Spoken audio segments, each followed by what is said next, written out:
Hola, ¿qué tal? Muy buenas tardes. Hoy estamos en otro episodio de Braincast. Hoy tenemos a Mariana y como siempre hacemos, pues vamos a pedir que te presentes tú, quién eres, qué haces y de ahí vamos a continuar con la plática. Súper, Luis, muchísimas gracias a ti también por invitarme y muchísimas gracias por permitirme estar en este espacio.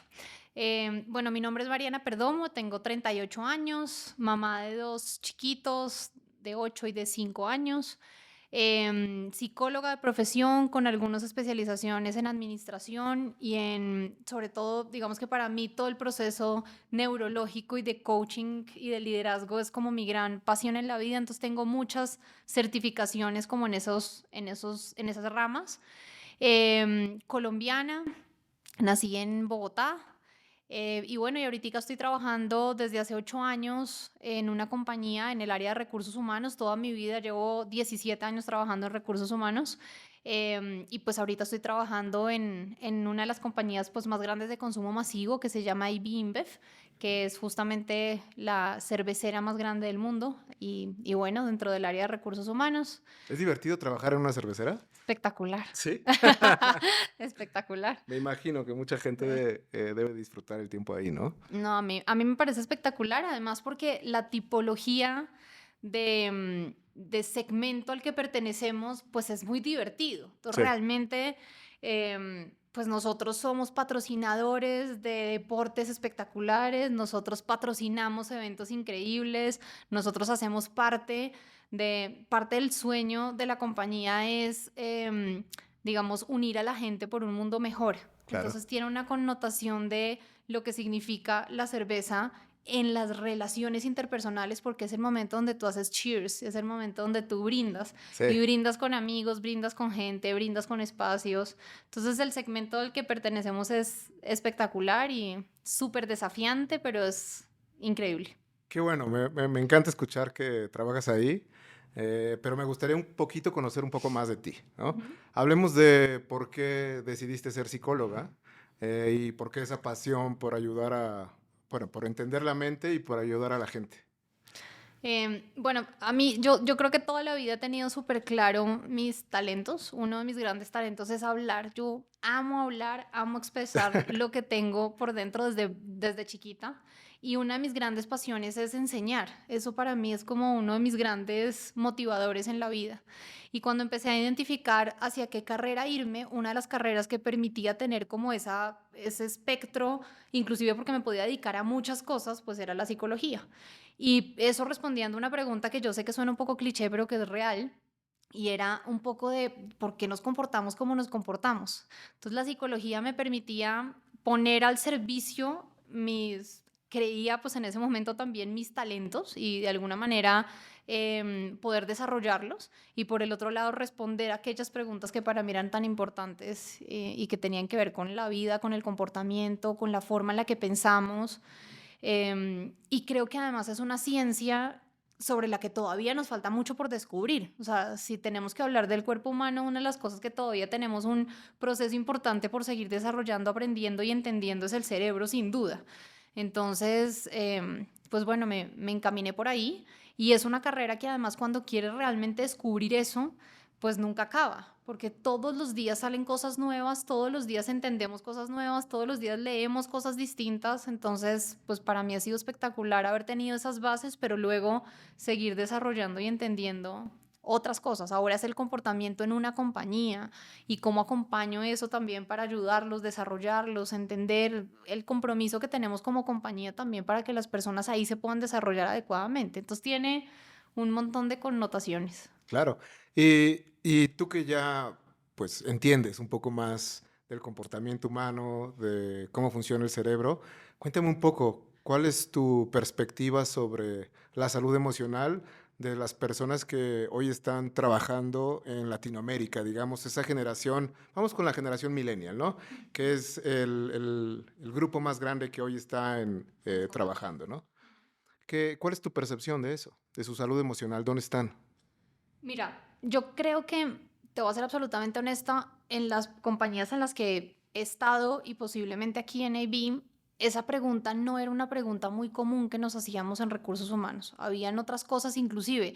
de las últimas tendencias que llegaron a aparecer dentro de recursos humanos era mucho más de diversidad y de inclusión, más que todavía tocar esos temas de cuál era la repercusión de la salud emocional en el comportamiento y la productividad. Em, pero realmente cuando llegó la pandemia, eso fue un punto que empezó a ponerse sobre la mesa. Sí. Y es porque unimos nuestra vida personal con el trabajo.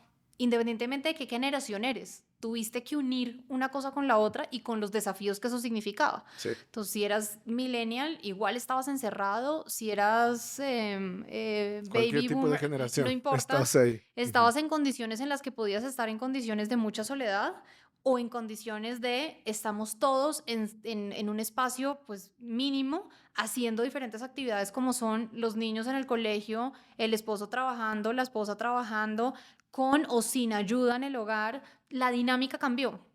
Y cuando cambia eso, en las organizaciones empezamos a darnos cuenta las repercusiones que tienen el estado emocional en lo que estaba sucediendo en las compañías. Y creo que fue los primeros momentos en los que realmente empezamos a pensarnos, o por lo menos en donde trabajo, empezamos a preguntarnos, empezamos a decir, acá hay una relación directa, empezamos a entender, creo que por primera vez, la implicación que tiene el estrés, la depresión, la ansiedad, lo que significa ese comportamiento en el ámbito humano.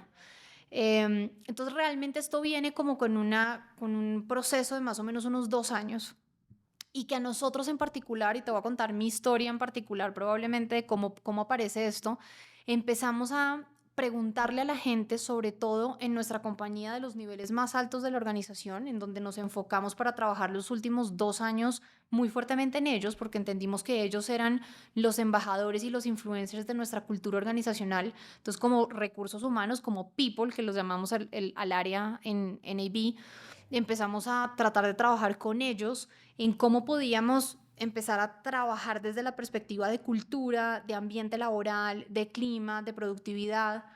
Y cuando los reunimos a todos, son 210 personas en total en la zona. Uno de los puntos que pusieron sobre la mesa para trabajar fuertemente fue psychological safety. Era todo el tema de seguridad psicológica. Y cuando empezamos a ahondar en ese tema de qué significa seguridad psicológica, habíamos hablado mucho de inclusión y de diversidad, pero no de seguridad psicológica. Fue la primera vez que entendimos que la seguridad psicológica es efectivamente sentirte tranquilo en el ambiente en el que estás, sentirte libre, sentir que puedes ser tú mismo en un espacio. Tiene mucho que ver con la inclusión, aunque no son lo mismo. Y para que eso suceda, realmente tienes que sentir que el espacio es propicio y que si no pasa, el impacto está en la salud emocional. Ese es el gran punto. Cuando tú le pides a una persona, descríbeme qué pasa en términos de psychological safety en una compañía o cómo podrías describirme una compañía que sea psicológicamente segura, te van a decir una compañía donde pueda ser yo mismo, una compañía donde yo pueda opinar, ser libre, sentirme tranquilo, poner nuevas ideas o buenas ideas sobre la mesa, decir malas noticias, sentirme acompañado y en donde al final, por más, digamos, fuerte que sea la compañía, porque hay presión también dentro de las compañías y dentro de las empresas, realmente sintamos que podemos ser nosotros mismos. Pero nadie te describe que cuando no pasa eso, la repercusión es en tu salud emocional. O sea, lo que hemos tratado de decirle a la gente es, lo que pasa es que cuando no trabajamos en eso, la repercusión es enorme en términos de estrés, de depresión, de ansiedad. Y creo que eso es algo que hasta ahora las compañías estamos descubriendo. Cuando yo trato de hacer benchmark con otras compañías sobre qué han hablado y qué han hecho sobre esto, te aseguro que son muy pocas las que están poniendo sobre la mesa este tema y que están realmente entendiendo por qué sucede esto y de qué manera nos está afectando. Entonces yo creo que es eso y por ahora para nosotros ha sido todo un reto, pero creo que es uno de los retos más lindos dentro de mi carrera profesional que he emprendido porque realmente siento que trabajando en ello cambias liderazgo, cambias cultura organizacional, cambias repercusiones de la gente en sus vidas personales. Entonces tiene un montón de connotaciones súper interesantes. Claro, porque ¿cuántas horas pasamos trabajando, no? Al día, a la semana, en la vida. Ayer estábamos trabajando con un equipo francés, estábamos platicando un poquito de cómo nos vemos en el 2050 y sacaron una cifra que me dejó un poquito loco. 100,000 horas pasamos trabajando en nuestra vida. Imagínate Wow, eso. Imagínate el impacto que eso tiene en la vida personal, en la vida familiar, ¿no? totalmente. Ahora, ¿cómo ves tú a los jóvenes, al talento que está emergiendo después de una pandemia, que se está teniendo que adaptar a veces trabajar en la oficina, a veces trabajar en casa, en esa dualidad que a algunos les gusta mucho ir a la oficina, a otros que lo odian, otros que quieren quedarse en casa forever? Total. ¿Cómo los ves? Tú que tienes ese contacto directo con el grupo.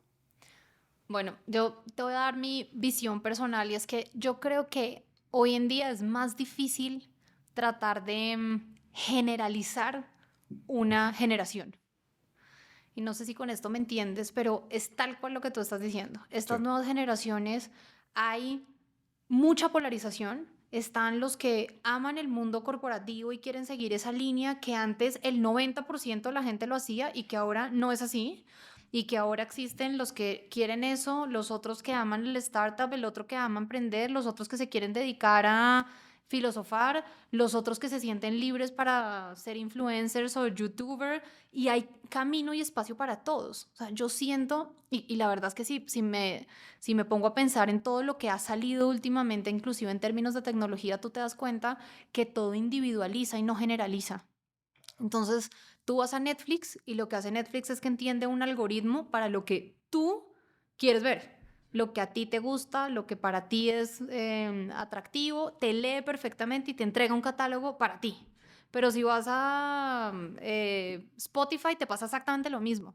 Ya no existen cosas tan generalizadas porque yo lo que siento es que las generaciones hoy en día no existen en una generalidad. Yo no puedo decir que esta generación tiene más características de una cosa de la otra, porque cada vez que lo pienso y cada vez que alguien me lo describe o cada vez que lo leo, veo que hay una polarización hacia un lado, pero cuando lees otra cosa ves otra polarización hacia el otro y cuando lees, o sea, hay mucha gente que habla, queremos un mundo más libre y entonces la diversidad y la inclusión es súper fuerte, pero hay otros que te dicen, no, a mí yo no quiero esto, no, ya estoy cansado de que me hablen tanto de esto y yo quiero volver un poco a las situaciones más tradicionales. Dicho, es tanta la polarización que yo al contrario creo que lo que tenemos que entender es que no hay generalizaciones en las nuevas generaciones. Y mi percepción un poco cuando hablo de recursos humanos es que estamos tratando de sacar productos en la compañía que individualicen y no generalicen. Entonces, cuando hablo de, no sé, un catálogo para entrenamiento, al contrario, lo que estamos pensando es no pensar en las necesidades de todos porque no existen, sino cuáles son las necesidades que tienes tú por tu conducta, por tu situación, por tu historia, por lo que necesitas, por a dónde quieres llegar, y tu vida es tan independiente que tus necesidades no son las mismas y lo que yo tengo que entregarte a ti es diferente. Entonces, no sé si con esto te respondo un poco, pero para mí el punto y la clave está en cómo entendemos que no hay tantas generalizaciones en las nuevas generaciones y que más bien el mundo hoy en día te permitió generar un ambiente muchísimo más disperso para que tú seas músico si quieres e inclusive seas muy exitoso en un mundo en el que si quieres estudiar, estudias, pero si no, eso no determina si vas a ser más exitoso o más feliz en la vida. Nuevas generaciones que ponen sobre la mesa, y eso sí creo que es una tendencia importante, la salud, la felicidad, el buscar experiencias, eso sí creo que está puesto sobre la mesa, que tienen toda la información a sus pies, entonces que de alguna manera lo que están buscando es más la experiencia y la recreación, y por eso las redes sociales son tan atractivas para ellos, más que la academia, que posiblemente habían otras generaciones que buscaban mucho más.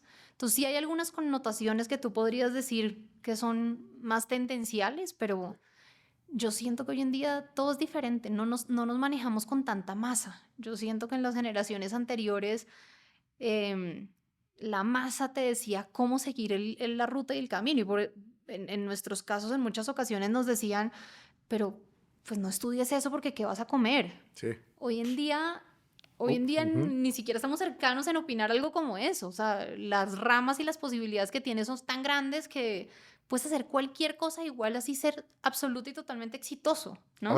A ver, mencionaste algo súper interesante. Estamos en un mundo donde la tecnología nos está dando esa oportunidad de brindar más personalización a miles y miles y miles y miles y miles, millones de personas, ¿no? Pero muchos líderes son de una generación que no comprende esta necesidad y que no entiende el valor que hay detrás de eso, ¿no? El valor de apoyar a una persona en lo que esa persona necesita y no lo que creen que pueda adaptarse a todos, ¿no? Sí. Entonces, tú tienes ese rol, digamos, ¿no? Ujú. Tú por estar dirigiendo o ser parte de un grupo de liderazgo de gente que está tratando de mover al talento, hacerlo exitoso y que pues también tenga lealtad y tenga esa oportunidad de crecer en la empresa. Pero tienes líderes que todavía no captan eso. ¿Cómo haces tú para influenciar a personas que les hace falta todavía un poco de exposición y abrir la mente para que vayamos por allá? Bueno, otra vez es a partir de la individualización. O sea, ahí tengo que entrar y por eso se vuelve tan complejo, porque tengo que entrar a entender esa persona, ok, esa persona con la que posiblemente estamos teniendo algunos problemas de acuerdo al caso que tú estás poniendo en términos de entender estas nuevas generaciones y que posiblemente repercute en su proceso de liderazgo, hagamos un plan de acción con esa persona para poder construir un proceso de cambio y de desarrollo en ellos. Entonces, lo primero que hacemos es entenderlo desde la individualidad, no entenderlo desde la masificación, ¿no? Yo no pongo una receta sobre la mesa de aplicar, ¿no? Entonces, lo voy a llevar a un curso y le voy a poner coaching, ¿no? No, o sea, entendimos y estamos entendiendo que realmente lo que necesitamos hacer es entender la individualización. Y desde ahí, el primer punto es, necesitamos llegar a tocar lo que nosotros llamamos el self-aware. Necesitamos que la persona se convierta sea consciente, no se convierta, sea consciente de lo que está pasando, de tratar de visualizarlo, de como dicen los mexicanos, de que te caiga el 20 para que exista un cambio. Y eso es lo mismo que pasa con cualquier tipología de enfermedad o de situación. Lo primero que Claro. tienes que hacer, y te lo dicen, Diagnóstico. cuando, sí, cuando si eres alcohólico logras hacer un cambio, cuando eres consciente y decides que efectivamente asumes tu responsabilidad porque asumes que eres alcohólico y vas a pedir ayuda. Ese momento que te caiga el 20 y que diga, este es mi momento para entender que tengo un tema y que de acá en adelante tengo que seguir trabajándolo, es donde más nos estamos enfocando. Entonces, mi compañía tiene algo que es espectacular y es que nosotros internamente desarrollamos aplicaciones, pruebas psicológicas, en función de lo que vamos viendo que va necesitando. Nosotros tenemos un equipo de management, un equipo de inteligencia artificial, un equipo que crea y construye plataformas. O sea, si yo me invento hoy una plataforma para hacer onboarding, yo tengo internamente un grupo de personas a las cuales yo les entrego el proyecto y lo van a desarrollar para construirlo. Entonces hay un grupo especial que obviamente hace todo ese análisis de people desde la perspectiva de People Analytics y me ayuda a desarrollar esos test, assessment, etcétera, para identificar el leadership profile de las personas, aplicar, apoyarme en ese proceso de concientización del self-awareness y después emprender un proceso de desarrollo con esas personas. Entonces, más o menos así lo hacemos. Y creo que lo que hemos entendido es que son las dos cosas. Primero, trabajar desde de verdad qué pasa contigo, por qué sucede lo que sucede, cómo hay que construirlo y luego cómo empiezo a hacer que seas consciente de lo que está pasando y sobre eso construyes el cambio. Wow, qué interesante escuchar que una empresa ha avanzado tanto, ¿no? Porque muchas empresas, no importa el tamaño, de repente no entienden el valor de invertir en esa área, ¿no? Muchas veces la inversión se queda solamente en el área de ventas, en el área de marketing, en el estudio de mercado, pero falta esa visión de vamos a invertir en la gente, porque al final las empresas están compuestas de personas, ¿no? Y creo que es súper valioso que tengas esa oportunidad de trabajar en algo así, ¿no? Sí, totalmente. Ahora, O sea, cuéntame un poquito. sin duda creo que es una de las compañías a las que te puedo decir que la credibilidad que tiene recursos humanos no es justamente la visibilización que siempre ha habido o que tradicionalmente se podía haber dado en las compañías de un área transaccional, sino de justamente un área súper transformacional. Y frente a eso tratamos de construir desde People todo lo que signifique el entendimiento de una cultura o de un comportamiento y el proceso de lo que implica transformar eso que nosotros de alguna manera o evolucionar eso que para nosotros es importante como compañía. Entonces, creo que ese es como el gran impulso que tiene recursos humanos. Y por el otro lado, creo que esto no lo hemos conversado, pero mi compañía tiene algo que es bien interesante y es que justo ahorita nos estamos posicionando con una nueva palabra porque queremos ser pioneros en macroemprendimiento. Tú hoy en día oyes que la palabra microemprendimiento pues es muy normal oírla, pero macroemprendimiento pues no existe ni siquiera. Pero de alguna manera nuestra intención fue decir qué somos nosotros como compañía. No somos una compañía FMCG, porque a pesar de que tenemos una amplitud, una estabilidad financiera enorme, un legado, una tradición de muchos años, de cientos de años, porque pues muchas de nuestras fábricas tienen por encima de los 130 años de proceso tradicional de construcción de cerveza. Por el otro lado, la manera en la que se estructura la compañía por dentro, con todo y su amplitud, es como de un emprendedor. La agilidad, la rapidez, la manera en la que tomamos las decisiones, allá todo es en un minuto. Entonces, hemos empezado a poner sobre la mesa este concepto de somos una compañía macroemprendedora que tiene lo mejor de los dos mundos, que tiene lo mejor del mundo del macro y el mundo de la tradición de la amplitud, al mismo tiempo que tenemos el del emprendedor. Entonces, eso nos ha permitido, desde People, construir un área que efectivamente se centre en la amplitud, pero también se centre en la transformación y en la agilidad, entendiendo que hay un montón de cosas que necesitamos, porque además el mundo se mueve muy rápido, entonces que necesitamos de alguna manera, con esa misma rapidez, pues dar solución también. Ahora, tú eres parte de ese cambio, ¿no? Tú eres parte de ese Sí. movimiento. Llevas años en esta empresa, Ujú. pero también tu carrera ha tenido que crecer, que moverse.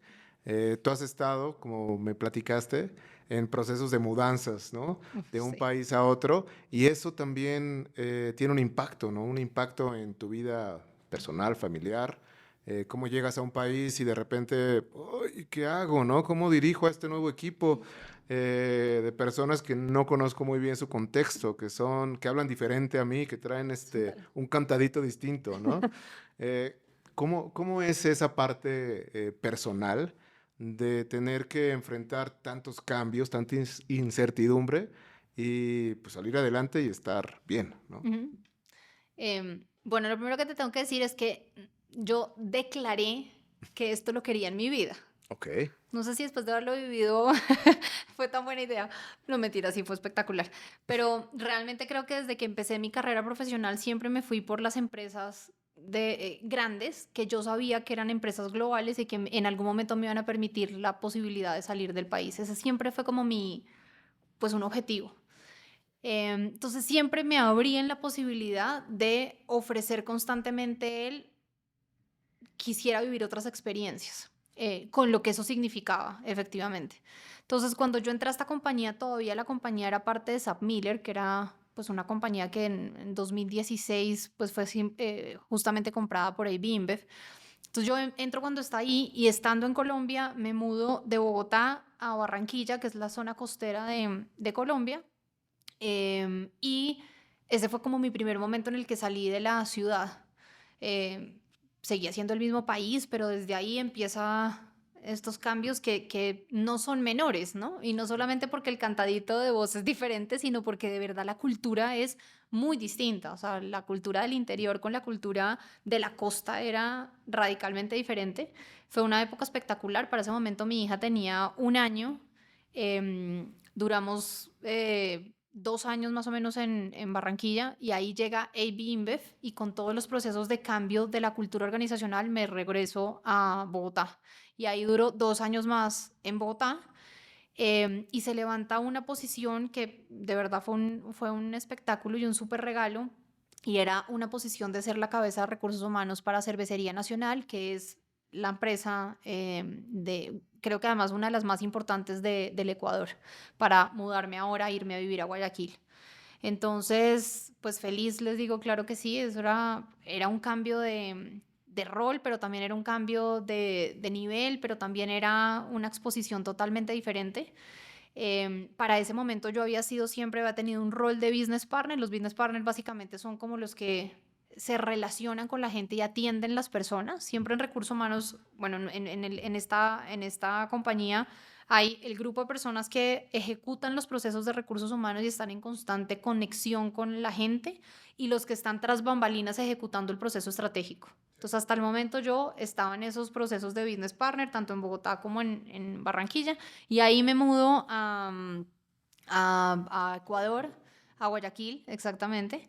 Y en ese momento era finales del 2019, me mudo ya con mi familia principios del 2020. Ya para ese momento ya tenía mis 2 hijos y pues mi esposo. Y cuando nos mudamos, pues a los 15 días literalmente llega una pandemia, en donde no sé si lo recuerdas, pero para Latinoamérica el primer país al que llega fuertemente es en Ecuador, inclusive porque el, todas las noticias estaban encaminadas en Ecuador, porque fue el primer lugar en donde fue como el gran boom, era masivo, empezaron a salir muchas noticias que veían personas muertas en la calle, y bueno, era una locura. Y para ese momento me pasó lo que tú estabas describiendo ahorita. O sea, para ese momento llevaba 4 años y medio en la compañía, 5 años, pero pues llegaba a un país distinto, con un equipo totalmente nuevo. El presidente también estaba siendo nuevo para ese momento, con mi familia, tratando de encontrar para ese momento dónde vivir, qué colegio buscar, dónde hacer mercado. Los primeros días en Ecuador no se usaba el domicilio, entonces no existía nadie que hiciera ningún tipo de domicilio, y si tú entrabas a Rappi, que estaba hasta ahora entrando, te decía que te entregaba los mercados en 3 meses. Y yo Sí, decía, ¿y ahora dónde llamo? Si ni siquiera sé qué hay a mi alrededor, y ya nos encerraron, sí, ¿no? O sea, fue un desafío enorme, pero si a eso le sumas que era la cabeza de recursos humanos en un lugar donde lo único que tienes que hacer era tomar decisiones en función de la gente en algo que no sabías, y que inclusive mi jefe, que estaba sentado acá en México, me decía, pues tampoco sé, ¿no? O sea, no sé qué está pasando, no sé. Y para la gente era un poco extraño, porque sentían que era un tema particular en Ecuador, cuando ya muy, muy rápidamente obviamente se disipa el tema, pero empieza a ser un momento súper duro. Entonces tenías que construir un equipo, construir un legado, dar resultados en medio de una pandemia, pero además con la crisis de estar adaptándote hasta ahora con una familia al hombro, ¿no? sí. Entonces, bueno, un desafío increíble. Fue absolutamente espectacular, 2 años absolutamente maravillosos, de los mejores años de mi vida, de verdad. El desafío que fue realmente liderar el área de recursos humanos para una compañía de ese tamaño en el Ecuador fue un espectáculo. Y pues a los 2 años los resultados fueron súper positivos, y me ofrecieron venirme ahora para Ciudad de México. Y en Ciudad de México tengo una posición que se llama People Continuity Director para todo Middle Americas. Y esta es una posición que maneja los procesos más estratégicos de recursos humanos para la zona. ¿Y cómo te sientes en México? ¿Qué piensas? Mira, esa fue otra de mis declaraciones. Cuando yo trabajaba en Unilever, vine por primera vez hace 13 años a México.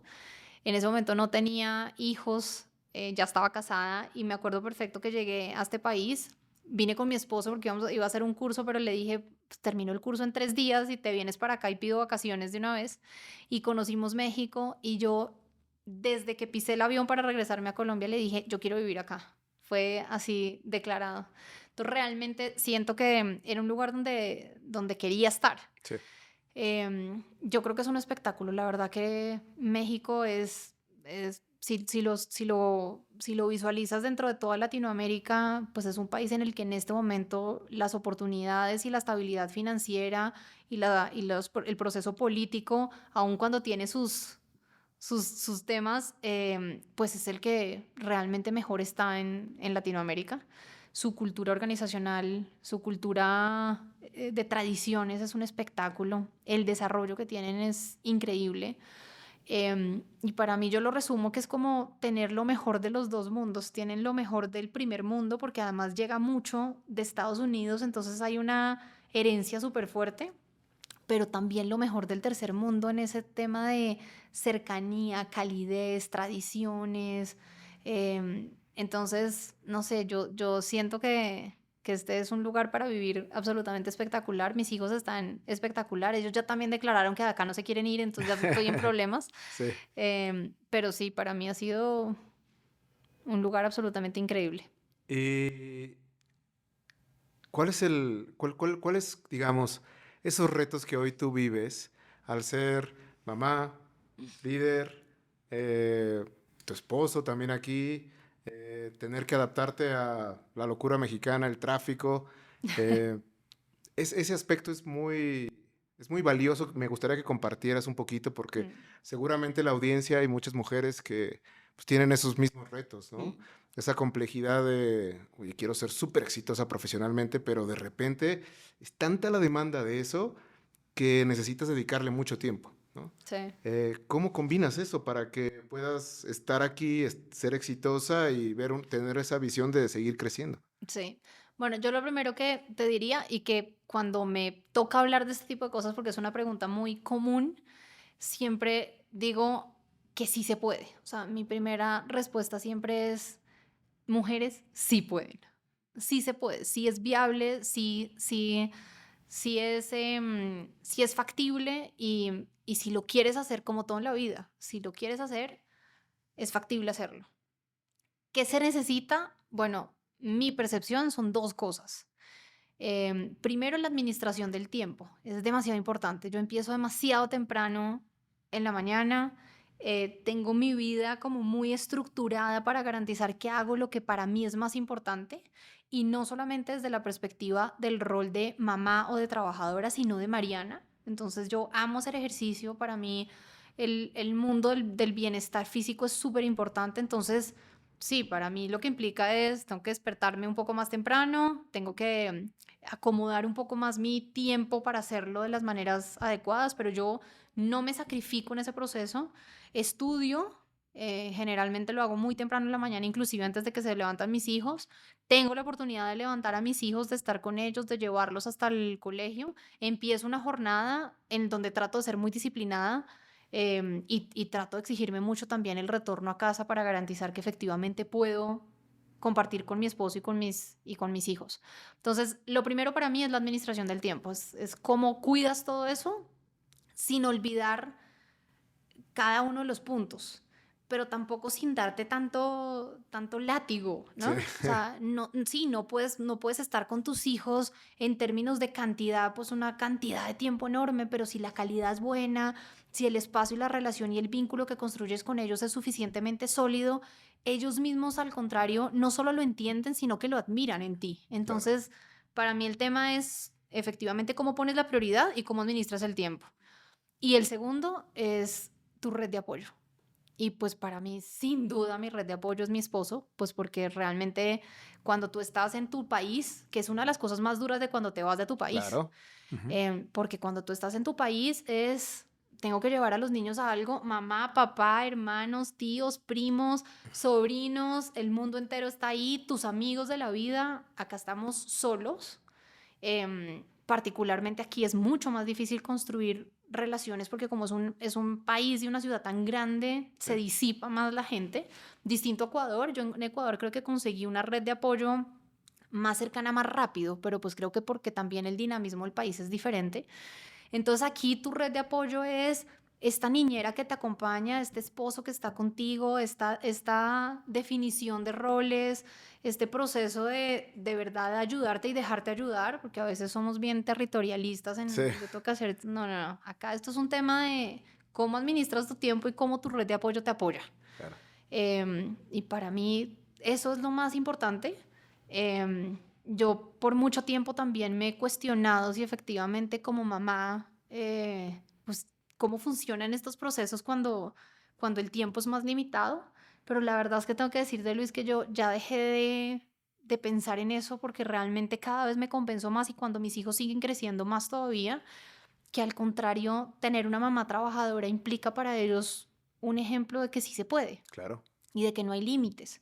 Y que si mi hija se quiere quedar en la casa, también lo va a poder hacer, que todo es válido, que todo es viable, que puede soñar, que si quiere soñar con trabajar, también lo puede hacer. Es decir, es como poner que en la vida las cosas son viables y que hay algunos, más que sacrificios, porque yo no creo que uno sacrifique absolutamente nada, hay algunos puntos que tienes que tener sobre mucha claridad y priorizar. Pero si lo garantizas y lo tienes claro, es viable, es posible. Bueno, y ya estamos llegando al cierre de esta sesión y a la mayoría de los invitados a este podcast le preguntamos cómo está su salud emocional y cómo hacen para que esa salud emocional sea buena, ¿no? Ujú. ¿Cuáles son las actividades que tú llevas a cabo? Bueno, súper. Em, bueno, yo tengo como, y justamente porque me dedico a esto, entonces entiendo súper bien que digamos, la visión que uno tiene desde la perspectiva de salud emocional es una visión holística, es casi como una rueda, que en cualquier momento si hay una de las esferas que se rompe o que se disminuye, de alguna manera no rueda como debería. Entonces, ¿qué cuido mucho yo? Porque significa una prioridad gigante para mí. Em, por un lado, la nutrición. Por el otro lado, el deporte, que para mí es como el momento perfecto para soltar todo lo que tengo en términos de energía. Em, Posiblemente el descanso es uno de los pilares fundamentales. Gracias a Dios duermo muy bien, entonces, y duermo rápido, entonces eso me permite de verdad tener como ese momento de bajar y descanso realmente. Entonces yo me levanto con mucha energía al otro día y por eso siento que el tema emocional es súper positivo. El tercero es el espiritual. Pues en mi caso yo creo muchísimo en Dios y creo que tener ese eje espiritual y pues cada cual escoge eso es como entender desde una perspectiva más profunda y más desde el alma, el propósito de los seres humanos. Entonces, desde ahí eso para mí es parte esencial como del mundo emocional. El tercero es el social y pues realmente yo valoro mucho y me encantan las relaciones interpersonales, entonces cuido mucho mis amistades también. Entonces ese es como un ámbito que trato de los fines de semana y de todo volcarme mucho a ellos y pues obviamente el más importante para mí, que es obviamente mi familia. Entonces para mí esos pilares bien cuidados significan como la fortaleza desde la perspectiva muy personal, muy desde adentro hacia afuera, pero que en mi vida personal y en mi experiencia han sido como los pilares para que realmente me mantenga con una salud emocional que creo que es bastante estable, Bien, muy aún bien. con las dificultades que tiene pues la vida y efectivamente el trabajar que implica un reto gigante, pero pues creo que esa es como la manera para que yo tengo pues para mantener el cuerpo, alma, mente y, y vida en general pues En un balance, ¿no? en un balance, Buenísimo. tal Pues cual. Mariana, muchísimas gracias por acompañarnos. Creo que esta charla a mí me ayuda, a mí me enriquece, pero las personas que van a estar escuchándola yo creo que también, Gracias. porque compartes una visión muy innovadora, muy fresca y muy relevante. Muy relevante para las personas que están incorporándose al mundo laboral, Ujú. personas que de repente se sienten un poquito frustrados porque las empresas no están haciendo todo lo que podrían hacer por ellos. Y yo creo que tú eres un agente de cambio que puede tener mucho impacto, no solamente donde hoy trabajas, sino a nivel pues ya más internacional, ¿no? De Entonces te acuerdo. felicito mucho por tu carrera hasta el momento. Estamos Gracias. seguros de que vas a seguir creciendo y floreciendo mucho. Pues te agradecemos otra vez el estar aquí y listo. Pues eso ha sido todo. Gracias, Luis, con muchísimo gusto. Bueno, Gracias. pues a todos, muchas gracias por acompañarnos y síganos. ¿Eh? Mariana, muchas gracias. Chao, gracias. Chao. Chao, Luis. Buenísimo.